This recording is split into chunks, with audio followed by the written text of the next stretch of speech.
Applying textures to your images is very easy, and it can create a really cool look for your photos. Inside Perfect Effects, you have the ability to use our own texture combinations, or you can actually upload your own textures very quickly. Let me jump into Effects and show you how easy it is.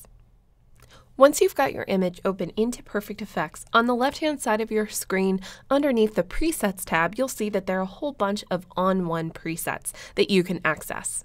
There's a category called Texture Combos, and this is really good if you've never used textures before and you need a little bit of inspiration. There are quite a lot of cool options that you can play around with. If you want to import your own textures, you can do that by going up to the Preset drop-down menu and choosing Manage Extras. Inside this dialog box, you'll see on the left-hand side that there are backgrounds, borders, and textures, all of which you can import your own photos to include in those categories. I'm going to select the Textures category, and you'll notice that I've already created a folder called Liz's Textures. It doesn't have anything in there yet on the right-hand side, so we need to click the Import button to import our own.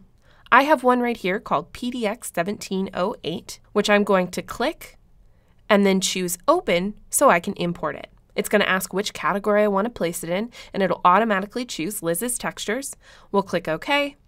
It'll process the file, tell me there were no errors, and I'll click Close. We'll click Close one more time, and now I want to be able to access my texture. On the right-hand side of the screen in the Filter Options pane, I'm going to open up the Filter drop-down menu and scroll up to choose the Texturizer.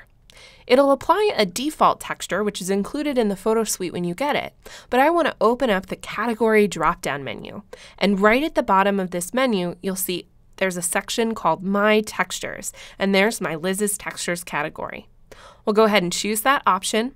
It's going to apply the only texture in there, the PDX1708, and now I can play around with things like the mode of the texture, depending on which one I like best. There are a lot of different options here. I can play around with the opacity for the intensity of the texture, and I can even do things like adjust hue, saturation, and brightness. Once I'm done with all of this, I can go down to the bottom right-hand corner and click Save and Close. Textures can be used on tons of different photos. They can be used on portraits like this image here. I used the faded pink texture combo, which is definitely my favorite, and I selectively applied it to everywhere except for the subject's face.